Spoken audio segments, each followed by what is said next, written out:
dancing begins.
I didn't see that coming.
A classic, and at the same time, progressive.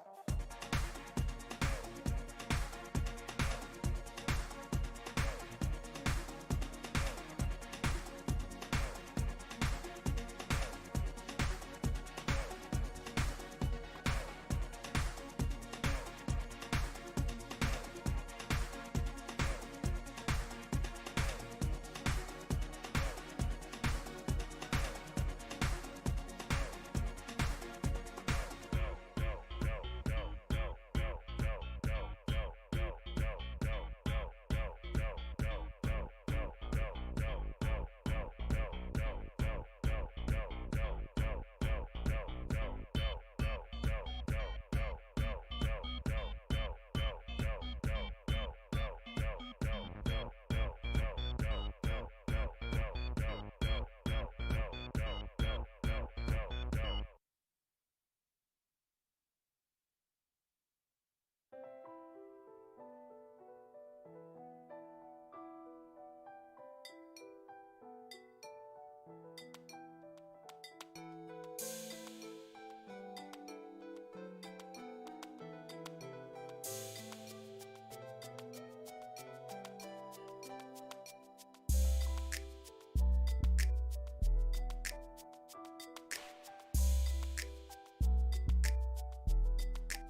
Hello, I know everybody missed us. UPL is back. Unified Premier Week 4 is finally getting underway. Unfortunately, the SHB versus Tree game, well, it didn't take place. Tree ended up disbanding, so our first game of the day, it didn't take place. But finally, Light Rose and I are all set up and ready to bring you all the action in Week 4. Yeah, at X13, they've had, ups and downs, and they want to make sure that they start out straight and keep going on forward. And Halfless is standing in their way. So that's going to be a really, really challenging match for both Halfless and X13. And it is going to take place on a very familiar site, Chief. I don't know if we've ever been to this site, this map before. I have to be honest. Well, hopefully it's not Borgen. Goodbye. I guess it's left up to me. There won't be much happening. It is Oregon. Everybody has seen this map, but it is going to be X13 on that defensive side, so they get to set the pace when it comes to defending each of these bomb sites if they have good luck when it comes to, top floor, bottom floor, and, those tertiary bomb sites, which are important to win in certain scenarios because it allows you to get that lead and then it refreshes, those primary bomb sites that we see these defenders go to. Now, if you're confused, who on earth is Halfless? Where did they come from? Well, that's the old Alter roster. They ended up getting picked up by a brand new org. That's Halfless. So congrats on that. That's going to be the roster of Waltz, Teddy, Gnar, Baxley, and then Amp rounding out that roster. And then X13, they're all over the place. They have quite a lineup. They have every single sub slot occupied, but their main team is going to be Bryce Snows, who was out last week due to his birthday, out partying, having fun. Wubs was playing for him, but now Wubs is back doing Wubs things. The Boomer himself is no longer playing for X13. Snows should be back. J Slimes, TPA, and Elsist is the main roster. But Reed Sink is still registered as a sub, even though he plays for Chess Club, currently our best roster across both divisions. And then we also have Butters and Drip Boolin as registered subs for X13. And I'd love to see those two pro players hop in a game of UPL. Yeah, there's so many great members on X13. And going back to last week, it was actually Wubs who, was kind of leading that charge when it came to strategy and everything and all together. Yeah, that in the chat kind of threw me for a loop a little bit. I was like, oh, is it actually Oregon? No, Favela is not in the map pool. It might be a couple months down the line. We might see what happens with everything. I think getting more maps in the map pool overall is a good thing. So, it'll take us away from Oregon, I think, in the least. I've had this argument before. I'm in favor of a 9 map pool. However, Light Rose, I feel like we're just still going to be where we are right now. Teams are going to play the same 4 maps over and over again, and what's the point at that? Maybe I'm just, Boomer, and it's cynical person at this point because, again, having casted Borgen for 1,000 weeks straight, you just expect that the only map that teams know how to play is Borgen. Now, fortunately, we have 2 extremely competent rosters. They're going to have a very detailed map pool, probably competent across all 7 maps. So now that we're going to Borgen, a staple of competitive Rainbow Six Siege, it's very likely that this is going to be the apex of the 7 map pool for these rosters. So we might be in for a phenomenal game of Siege. The map ban, well, all quiet in the Western Front, and the operator ban, pretty normal as well. Maybe the only thing that is a bit atypical is going to be that Valkyrie, but she's just so darn powerful on this map. We see her banned a ton in ranked, and we've also seen her banned a tad bit in comp, and, well, once again, being banned in comp.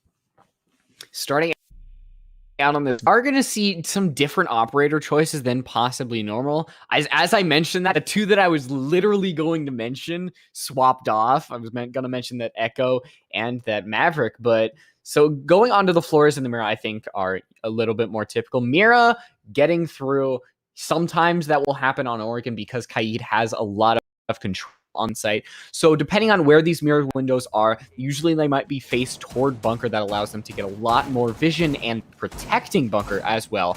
And speaking of bunker and elbow, there is going to be no smoke on the board. You might usually see a smoke on this basement site, but there's not going to be even a shield, no smoke, no Tachanka, no real plant denial besides those Goyo shields and C4s.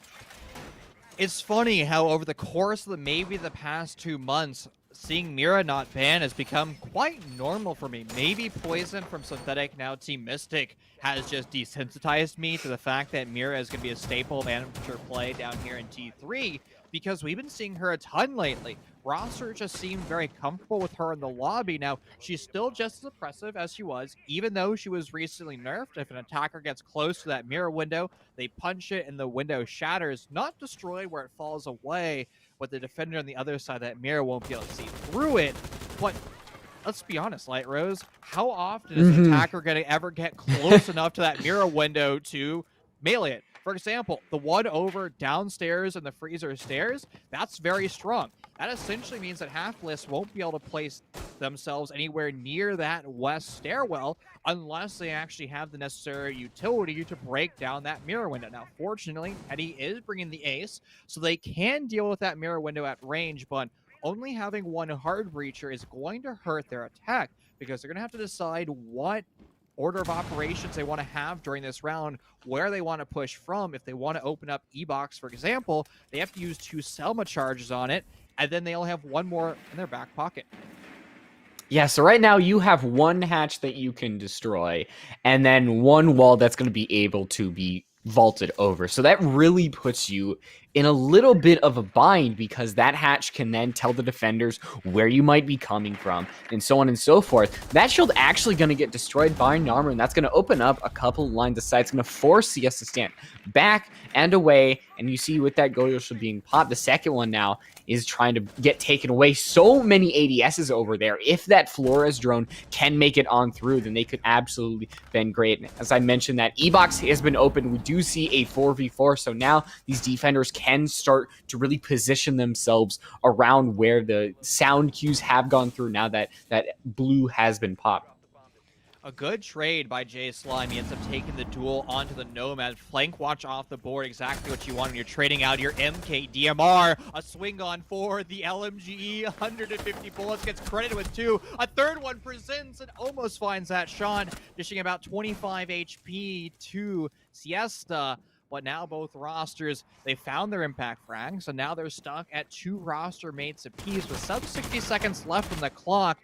And Halfless are going to still have to find what avenue they want to push forward from. They were initially pushing in from E-Box, as well as into the East Side J bunker, but now after losing some of their teammates, they're going to have to start to relocate. Siesta Stand did the same thing, over into J, and back Silly just walks on forward, takes 2 incredible gunfights, a 180-degree split for him, and he makes a transfer kill looks easy. Yeah, some great individual play there when it came to Halfless. We saw the Zofia pushing in, taking advantage of the Goyo, trying to rip the C4. And if they hadn't actually swung away from the doorframe where Jaeger was, they would have probably found the third as well. And then you see Baxley finishing that up as well. So there's a lot of great individual players on the side of Halfless, and obviously they were able to put together a win on that round. Now, abandoning the basement site, we are going to see X13 go to that second floor, stick with around the core set of operators. They are going to be bringing that smoke this time, so we might see them play a little bit more hesitant. They have the deployable shield as well, so X13 definitely don't want to start off with 2 rounds as a loss, because then really Halfless has the control, because winning both of those sites, you kind of get put in a jam. You don't really know if your strategies are up to par with what Halfless is bringing. Now, coming into week number 4, X13 is currently sitting at a record of 2-1, and their opponent's Halfless is sitting at 1-2. This is a critical crossroads for our 2 rosters today, because if we see Halfless win this series, they're going to vault up instantly to 4th place. Very comfortable position for them, and if they're able to maintain that throughout the season, well, that's almost a surefire way of entering into postseason. And X13 is a favorite to win their Raven Conference, and they're currently sitting in 2nd place right behind Revenge Nation. So both rosters, it's imperative that they find success in this series, because Light Rose, we're currently in week 4. It's a 7-week series, and sooner or later these series start to matter more, and about the halfway mark, every single win or every single loss at this point really starts to compound, because the sharp end of the sticks in both of our conferences look phenomenal. Yeah, and you really want to make sure you can get every single win that you can, because it just seems so small in the end. You only have those 7 weeks. You want to really get every single thing that you can. We are going to see Teddy open up one end and then just get kind of a little line of sight so they make sure they have something. It is going to be X13 taking the first dagger or giving the first dagger to the heart, excuse me, as Bry is able to take out Waltz, so that takes out some flashbangs and a couple air jabs if Waltz did not deploy them. So right now, with X13 having that advantage, they have C4s, but as Baxley is able to find the refrag onto CS to stand, there is an equality coming up here, and we are going to see Amp take a lot of damage as TPA is going to abandon that. He's going to go right back down and leave all the rest up to Bry. Bry was on the other side of Zulu. If TPA and Bry played that better, they could have probably tandem swung and taken a ton of damage, actually finished off Amp, but that didn't transpire, and instead Amp is going to use one of his flat place charges on the southmost stairwell, and in the event that TPA rotates back on up, well, he's going to have to challenge that vertical angle. Baxili's been on quite a heater so far this series, only 2 rounds in, but now he's finding himself his 4th most kill, and Half-Bliss looking very strong, showing their new org exactly what they're capable of. They're about in the execution window, and they're applying so much pressure to this bomb site. TPA's rotation up, the white stairs spotted out, and all of a sudden, the on-site pressure for X13 starting to fall away. Yeah, not only, even though you do lose Zofia, you really put both Bry and Els in a really, really tight spot. Els taking so much damage, have to back off and just whip out the shotgun as some form of defense. Teddy gonna try to win the engagement out there, and it's a 2v1 actually, as it's just Baxley who's gonna have to be able to get this ace, and it's not gonna happen. X13 backs up against the corner, and they're able to find their way out. That was a brilliant round for X13, a 2v4 for the defenders. And the X13 defensive strategy, it really didn't help them with that round. The whole strat for X13 was to hold downstairs in the kitchen and have their roamers find kills and provide dividends that way. The roamers, while they did dish out some damage, it didn't really do what they wanted. Instead, the roamers got gunned down, the on-site pressure got gunned down, and the only roamer that ever found any saving grace in that round was the gunfight that took place with Doc onto Waltz, who was the 2nd opening death in a row. That's something that's quite concerning. It's imperative that you have Waltz, your main flank watch, alive. Because if X13 is going for a true roaming strategy, where they're just going to be up and down the basement stairs, Waltz needs to be alive to deal with that. Since he's the opening death, he won't be able to do that. And when Half-Bliss is going from a 4v4 or 4v2 to a 2v2 and just like a snap of your fingers, imagine if there's a flank watch established. It would have instantly shut down TPA, would have guaranteed that kill sooner, and then that 4v2 should have just come into something a lot, well, more sustainable. Something that actually ended up winning that round. Altogether, though, a decent attack at the start of the round for Half-Bliss, and they're able to win basement once before, and hopefully they're able to convert it once again. I realize that you're having some really intense analysis, but these teams are also playing rock, paper, scissors in general, chat, so I don't know if we can take it with the utter seriousness that we have, but obviously... Well, that's actually the new update for Rainbow Six Siege. You know how the 3rd, there's going to be this brand new crazy update where it's going to be aliens? Instead of aliens, it's actually going to be rock, paper, scissors simulator. And what it's going to be is an alien versus a human playing rock, paper, scissors on console. I know I just broke my NDA, but I had to put it out there. Yeah, I mean, it's not much of an NDA if the trailer literally came out today. So, you know, that event does look like a little bit of an enjoyable time. Obviously, you've got that extraction-inspired thing. But it is taking place on Consulate, and we're probably the farthest away from Consulate we can be. It's taking place in a whole another country. This is United States. This is Oregon, and we are seeing Half-Bliss really setting up certain angles, setting up these air jabs, trying to prevent TPA from going up these stairs. You can see they want to press the W key, but they're so hesitant because if they get caught off guard, then it's just the opening for Half-Bliss to really start engaging and just absolutely crash onto the site. Nar has all 4 Flores drones still in his back pocket. The reason he hasn't sent out any of his roly-poly drones yet is there's still mute jammers over near J Bunker, so a member of Half-Bliss has to deal with one of those mute jammers before that RCXD could end up dealing with the deployable shield on J and allowing the full execute on forward for Half-Bliss.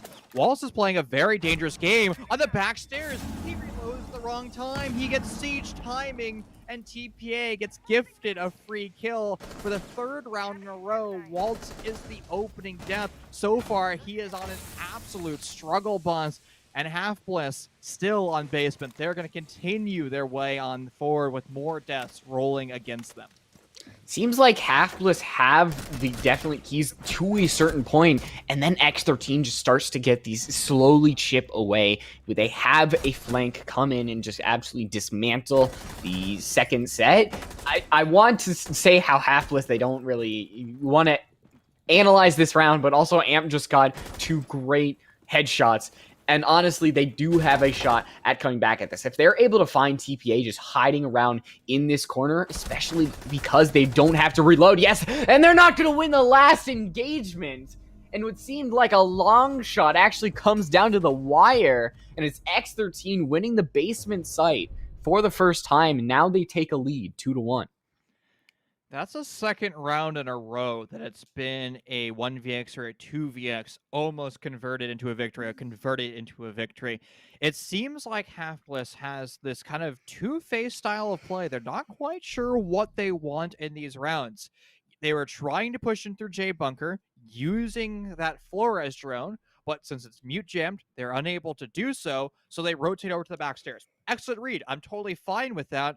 But you have to remember the strengths of going with the util burn. It's exactly what a Flores drone is. It's just a way of bypassing a traditional util burn. But one of the most crucial aspects is making sure the dude doing the util burn, in this case, the guy in the R60, Flores, is being covered. Waltz needs to be gun up. I've been playing a ton of CSGO lately, Light Rose, and one of the most important things I've learned that we need to bring over to Siege is bullet discipline. And it comes down to how many bullets you have in a magazine. If you come from Siege, everybody and their mother just likes to reload randomly, like Waltz did there. But if you're playing CS, if you reload too much, you die too much. And Waltz finds that far too early on. Opening death once again for his offensive roster. Another kill rolls in favor of X13. And the only reason Half-Bliss was anywhere close to that round is because Amp almost goes nuclear. He has LMGE, and he takes 3 kills. That's actually how round 1 was won. Amp walks in, takes 2 gunfights. Backsilly will do the same thing. Right now, Half-Bliss, they're almost relying too much on hero plays, and that's not a sustainable strategy. Oh, absolutely. We're seeing, it's just really Baxley and Amp that are just kind of leading the charge for Half-Bliss. Why they have a round on the board, and we're not seeing just, an X13 absolute stomp. Granted, these rounds have been close, but it comes down to gunplay versus strategy, and a lot of times strategy will always win over gunplay. It's how you really can counter these absolute gunners that some of these teams have, is just work your way around them so that you have the advantageous position, you catch them off guard, and you just absolutely utilize your own utility to your advantage. We're seeing that somewhat with X13, these deployable shields, these cameras, these bulletproof cameras. We're actually seeing a lot coming out from X13. And right now, it's just about taking out CS to stand here. Frag grenade gonna go in, is gonna actually detonate and gonna get rid of the real bastion that X13 had there. And now we might see Half-Bliss push on forward here.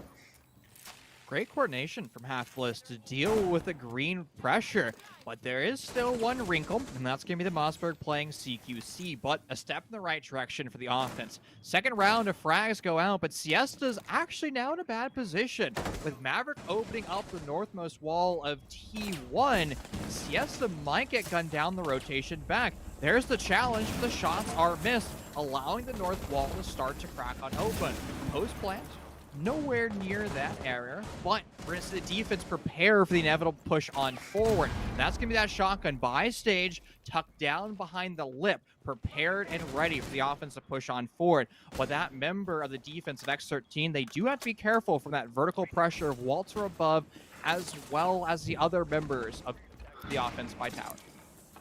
I do like the positioning that Hapless are putting them, especially as Waltz is able to take out Bry. Now, all you have left is TPA in just kind of this kids and main hall area. But the thing is, Hapless are setting themselves up in a position, but they still have to execute. And TPA is kind of flirting with death here, and that's not a wise engagement, because if you're able to control the vertical play and just keep Hapless away and away, that's not happening, because now you see TPA is gone, Els is taken off the board, so it's just Stan and Jay Slime left up against 3, and now it's just the Jaeger all alone in lobby, gonna have to try to get rid of any members of Hapless. They're able to take out 1, unaware of any surroundings, able to take out 2, and that's Amp all up to Waltz. They have a 3K in this round, they've been the first death, and they're not able to win it out. Once again, the Jaeger comes in and wins the round for X13.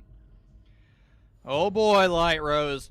Hero strategy, hero plays are just winning too many rounds. The 4th round in a row where someone goes nuclear and saves the day for the team.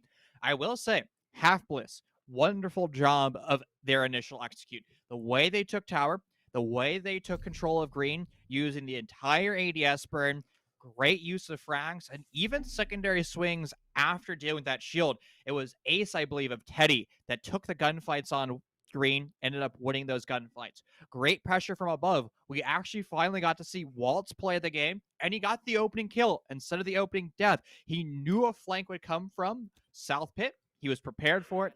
Excellent read by him. Half-Bliss had full control of the north side of the map. It was a 1vx, a 1v3 to be precise, but where I need to be critical of Half-Bliss, you have 2 of your roster members dead.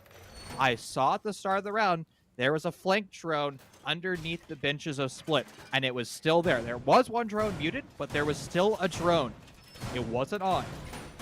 That's a critical mistake by Half-Bliss. You have flank drones for a reason. They're set up throughout the map. You even have one there, designed and prepped to stop the play of J-Slime. Just nobody from Half-Bliss was on it. That's a heartbreaking thing to see, because Half-Bliss did a wonderful job executing in a meeting room, and they even had the tools to stop the hero play. Just nobody was watching that drone. Yeah, that's sometimes just how the cards fall onto the table, but it seems that the cards are falling very, very similar a lot of the time for Hapless. These things are happening. They've happened for 2 to 3 rounds that we've seen X13 either come back from a man deficit or win these 1vx's. And it's a lot of times where it's just the coordination at the end, the communication needs to be there, your positioning as well. Amp was just literally standing in the corner, gun barrel absolutely visible as all hell, and just the communication wasn't there to really give off where the Jaeger was in time and everything. But we're seeing Half-Bliss, they're executing the 2nd floor bomb site, and this is where things could start to change. X13, they win it out, but having Waltz be once again the opening death is not really going to help you in this scenario. Well, Waltz got 3 kills in round 4, and now he'll return back to the place he's been in 4 rounds. First death. Bad place to be if you're a fan of Waltz, and a bad place to be if you're Bry. Smoke and finish off. Absolutely eviscerated. Honestly, Bry should have won that gunfight. A vault out from White was read perfectly, though, by Brax. And, well, it seems like Nitrocell Bonanza, once again, the 2nd kill for X13 with Nitros through that floor. That's going to be on a critical member. Teddy off the board. That's a dangerous pill to swallow, because if you need other walls opened up by those Selma charges, no longer available. But the Sharpen the Sick for Half-Bliss has been their primary entries, and if you can leverage them in the next 70 seconds by swinging in through a big window, by using these nades over by that east part of Metal, it should work out well. Chase Lime, pray to Lord Chachanka. A nade lands by his shoulders, but he only takes maybe 20 HP. And it felt like that should have been a kill for Baxley. How close that frag grenade went. The amount of damage it done did not feel proportionate to the positioning. But sometimes, you know, this is a flawless game, so we cannot fault it at all. And just Baxley is just going to kind of have to deal with it now. The ADS is going to absolutely destroy those mines, and now as we're seeing Amp take to the floor with Baxley, it's just up to Narmu once again, a 1vx, trying to get something done, but they're not even going to find anything. X13 continuing in their stride, continuing in these round streaks. I hate that Waltz is the punching bag for X13 because Waltz is such a crucial player. We saw what he was capable of round 4. He had probably the reason why Half Bliss was anywhere close to winning round 4. But when he's being smoked as the opening death 4 different times, I mean, it's significantly hurting Half Bliss. The whole strategy for X13, we never really got to see it as much on round 2, the last showing of Dorms. But on round 5, we really got to see that macro strategy. It's pure Nitrocell Bonanza. It is X13 running around the entire map and throwing Nitrocells wherever they hear somebody walking. And it's a great strategy. Got them 2 free kills where they didn't even need to take a gunfight. And I think that's something that people overlook. If you as a defender can get a gunfight without putting your person in harm's way, that is 110% a win. And X13 has been doing a wonderful job of exploiting that play because Half Bliss is all over the map. They're playing as individuals. They're not playing together as a cohesive team. How often has Baxley been droning himself in? Just about every single round. I haven't really seen the primary hard breach, Teddy, or even Waltz or Gnar droning in Amp and Baxley. And that's starting to cost Half Bliss. And maybe that's one of the reasons why Waltz is being an opening death. Nobody's droning him in because he's just taking map control. Again, Half Bliss has all the moving pieces to be successful. They're building a Lego right now, and they've laid out all the blocks in front of them. They just haven't quite followed the instruction manual and put things together appropriately. Yeah, they got those two bricks stuck together, and they don't have long enough fingernails just to pry them apart. What a reference! That's to not. No, it's 11 out of 10. It's a very kind of reference, but anybody who has used Legos before absolutely knows that feeling, and it is frustrating as all hell. As right now, we are seeing Baxley. They are using that Gemini clone, and they're going to be able to give a little information, but nobody's going to be able to capitalize it. Why did they have both the Gemini clone and the drone go in at the same time? That was my question, because you're both getting the same vision, and they both went to the same place. They both got taken out. It felt extremely redundant, and it's kind of what Half Bliss is doing there. It's a lot onto Baxley's shoulders, and nobody's just kind of helping them in this. And I think that play reinforces what I was talking about earlier, just miscommunication being made by the primary entries and the secondary droner, which is Waltz in that scenario. Great use of the map coming forward. We saw upstairs play. James Slime has been absolute rap throughout this series, just punching the hatch over by the second floor.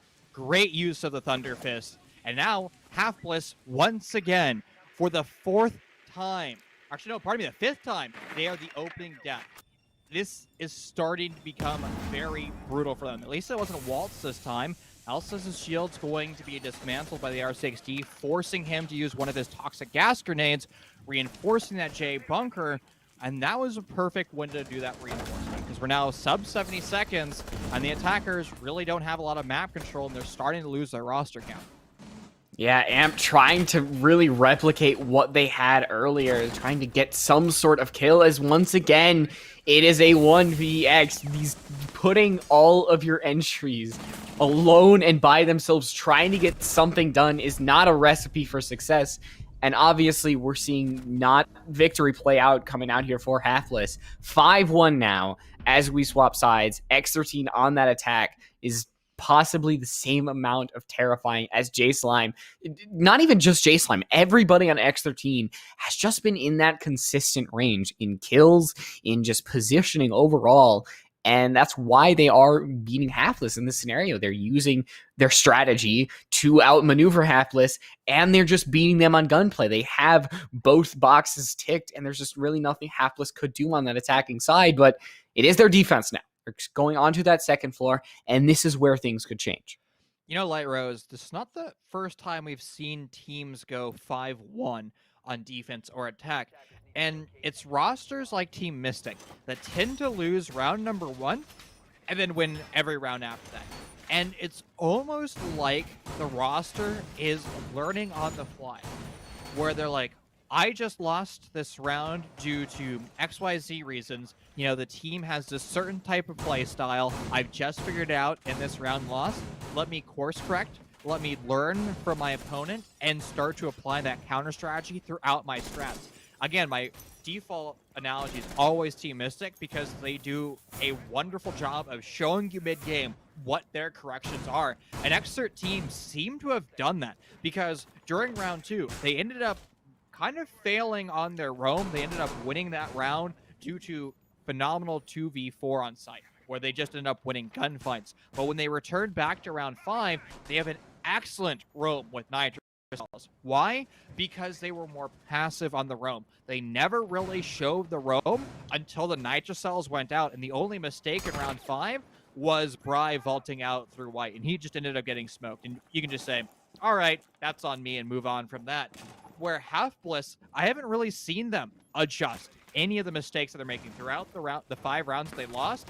It's constant drone error after droning errors, as you mentioned during round 6. But now, all that, it really doesn't matter, Light Rose, because Half Bliss is on defense, and they themselves is bringing out a full roam. They're going to be controlling downstairs kitchen for as long as possible, potentially using those nitros. And speaking of nitros, somebody with nitro cell finds the opening duel.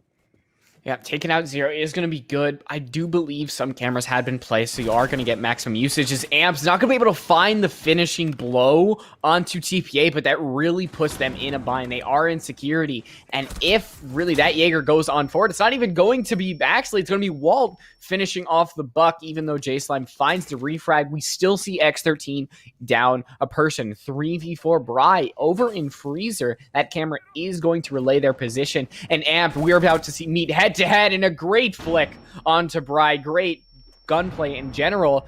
The frag grenade, J-Slime. Great usage of that as well. It seems that X13 absolutely know how to harness explosives, but right now, that's not really the problem. It's just these roamers and their guns. It's a difficult position to be in for X13. Only 2 of their teammates left, and artillery barrages of nades from underneath. It does find parts of Waltz, but only about 49 HP of him.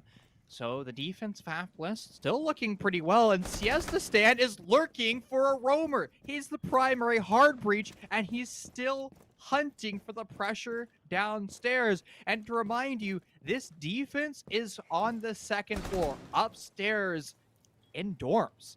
And, well, Amp is kind of an island by himself. If he elects to rotate up to tower, which he just did, he won't be able to return back to his teammates. There's no rotation, and it's a 2v2 on site. J-Slime able to exploit that. Great kills rolling on forward for X13, and it's now Teddy all in the bomb site. He's being flashed into oblivion. Mossberg shotgun in hand. A 9-grade gunfight he has to negotiate. He's really in a pickle here. He's stuck, but the shotgun finds it down, but J-Slime's able to use that information against him, finally getting that kill.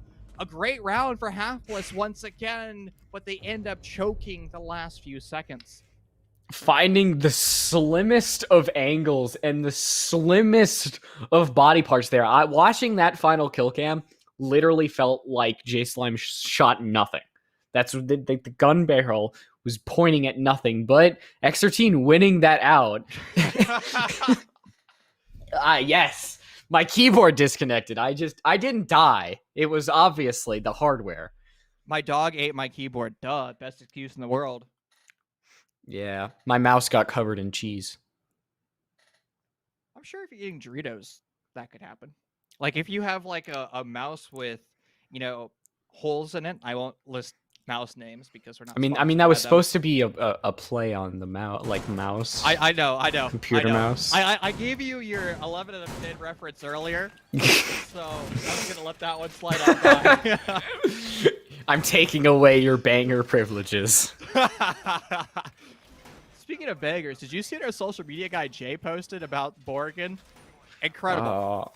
Go follow Unified Premier on social media if you're not, to make sure that you're always updated on everything that Unified Premier is doing, whether or not it's Rainbow Six Siege, Rocket League, Valorant, League of Legends, and I think they do Legion esports as well in all those fields. So make sure you're always up to date on whatever is going on, because you want to follow what Jay is doing, because he drops absolutely.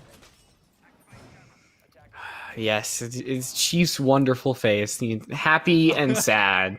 But I think this match it's going probably not the way that Halfbliss wanted. Obviously, we're at match point with X13, really going the distance, putting this one possibly to rest. Halfbliss have to put together a series of round wins, 5 in a row to get to that overtime. They have to be flawless right now going forward.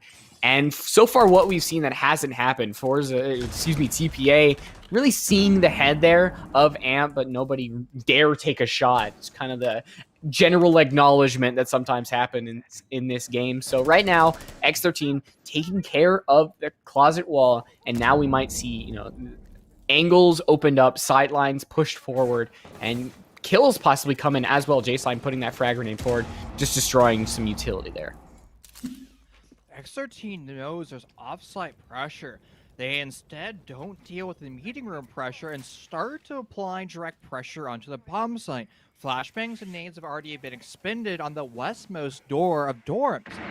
X13's in a solid position to go for the push on forward and actually go for the plant. Now, the one thing they need to deal with is make sure that there's no nitro cells underneath.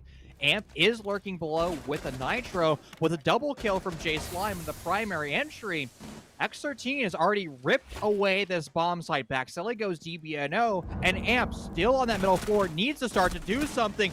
Lurking over in security, he almost blunders a gunfight, but he's able to get that kill. Baxelli is DBNO, but Siesta stands starting to put the diffuser down. It's technically a 2v2. Bomb has now been confirmed, and both rosters are going to have to find plenty of kills in these rounds. The defender is supposed to evolve into attackers. Excellent use of the smoke grenades. Nar's able to capitalize on it, and J-Slime forced to find the remaining kills. He wants to go for this ace in this round.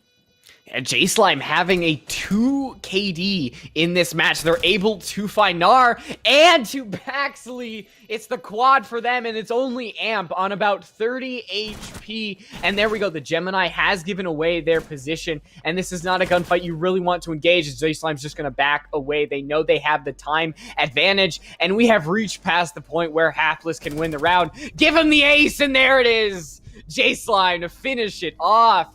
Putting up a numerous amount of kills in that match, getting close to almost 20 in 8 rounds. Like, it's good to see 20 kills, but a lot of times you'll see that in like a 7-5 overtime type of match. To put up those numbers in this one-sided match, it's just wow. That's honestly that. That's Nerf nuts. J-Slime. The man has great hair, and the man has great skill. He has it all. I don't know what he has. He's just too good at this game. I mean, I think what separated X13 from Halfbliss in that series was just confidence. Everything X13 did, they looked confident in doing. When their strategy failed, let's be honest, round 8 strategy, it blew up in their face. Their execute honestly didn't go the way they wanted. Sure, they ended up getting that bomb down. Incredible by them.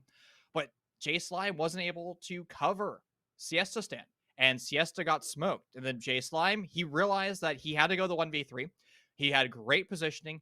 He negotiated South Pit. And then he played the clock. J-Slime is such an intelligent player. Far too often, though, X13 put themselves in clutch scenarios, so where we saw hero plays. Honestly, I think over half of those rounds came down to hero plays. And again, that's not a sustainable strategy. X13, brilliant job winning this series 7-1, but I am concerned for them if they play a team like Mystic, where J-Slime is going to have to go against Asian and Ashen, who are equal gunners to him. He won't be able to go as nuclear. So X13, I think they had some growing pains today. Maybe it was the fact that Bubs was subbing in for Snows earlier last week or something on those lines, because again, it seemed like X13 just wasn't at their, 110%. They played at 105%, but I know that they're capable of 110. Yeah, and sometimes you just don't have these weeks go your way. Obviously, today was J-Slime's day. And overall, the mechanical skill was just there to win it out over Hapless. That definitively 7-1 on Oregon. So right now, X13, no matter what you can say about this, they did get the win. They're put up to 3-1, and that puts Halfbliss down to 1-3. So a good win for X13 to kind of put that above that 500 margin until they get a little bit of breathing room going forward as we've kind of gone past that halfway point. But that's it for today. We did not get to cast that first match, so this is all that we get. That's sad. Well, Yeah. if you love Rainbow Six Siege, fear not, friends. There'll be more games tomorrow. Hopefully at 3 Pacific Standard Time, 6 p.m. Eastern Time, if things go normally. And if you also love Unified Premiere, there'll be more games on. I believe it's Valorant after this, so make sure you keep this Twitch tab open. It's actually League on after this, but keep that tab open nonetheless. But on the Rainbow Six Siege side, Light Rose and myself will be parting ways. But until next time, friends, stay safe and well.